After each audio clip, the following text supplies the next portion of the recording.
নতুনপুরি sports season 1 Rangpur অঞ্চলের পক্ষে জাতীয় পর্যায়ে বিভিন্ন ইভেন্টে পদক পেয়ে খেলোয়াড়রা তোমরা যেভাবে নিজেদেরকে সম্মানিত করেছো, একইভাবে রংপুর অঞ্চলের আমাদের সবাইকে তোমরা সম্মানিত করেছো। রংপুর অঞ্চলকে আমাদের এই উন্নয়ন কর্তৃপক্ষের চেয়ারম্যান মহোদয় বলেছেন, বিভিন্ন অঞ্চলে বিদেশে যখন গেছে, যখন মানুষজনের সাথে কথা বলেছে, অন্য অঞ্চলের লোকজন বেশি গিয়েছে বিদেশে, এই অঞ্চলের লোকজন কম। আসলে এই অঞ্চলটা হচ্ছে বাংলাদেশকে খাদ্যে সম্পূর্ণ করার জন্য সারপ্লাস একটা অঞ্চল। এই অঞ্চলে এত খাদ্য উৎপাদন হয়, ধান উৎপাদন হয়, আম উৎপাদন হয়। এই অঞ্চলটা পিছিয়ে পড়া কোনো অঞ্চল না।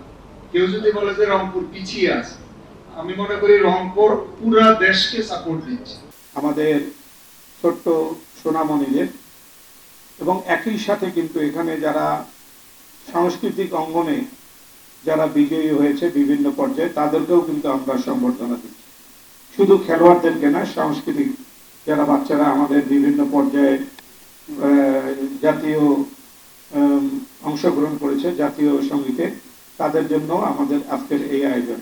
এবং আমি মনে করি যে আগামীতে আমরা ফুটবল, ক্রিকেট, কাবাডি থেকে শুরু করে সব খেলোয়াড়দেরকে আমরা পেট্রোলাইজ করব, আমরা সহযোগিতা করব। একাধারে সাংস্কৃতিক যারা কর্মী আছে আমরা তাদেরকেও সহযোগিতা করব। এখানে একটা জিনিস চিন্তা করেন যে আমাদের মাননীয় প্রধানমন্ত্রী উনি ক্ষমতায় আসার পর থেকেই উনি কিন্তু 2-3টা জিনিসের উপর অনেক জোর দিয়েছেন। এর উপর যেমন উল্লেখযোগ্য লেখাপড়ার সাথে সাথে খেলাধুলা, এবং খেলাধুলার সাথে সাথে সাংস্কৃতিক চর্চা যেটা আছে।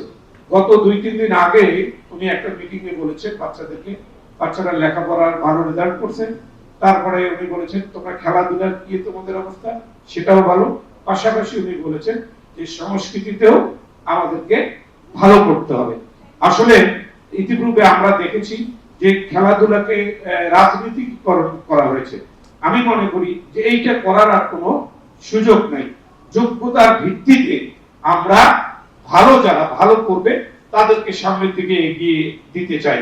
আমরা কোনো আত্মীয়তার সূত্র ধরে যার যোগ্যতা নাই তাকে আমরা সামনের দিকে এগিয়ে দিব, এইরকম চিন্তা থেকে কিন্তু আমাদেরকে বের হয়ে আসতে হবে। আমি মনে করি যে এখানে যারা স্পোর্টসে আজকে যাদেরকে আমরা সম্বর্ধনা দিচ্ছি, সাংস্কৃতিক কর্মীদের সম্বর্ধনা দিচ্ছি, আমরা তাদেরকে আরো বেশি করে আমরা তাদেরকে সম্বর্ধনা দিব এবং তাদেরকে সাপোর্ট দিব। সাপোর্ট কি?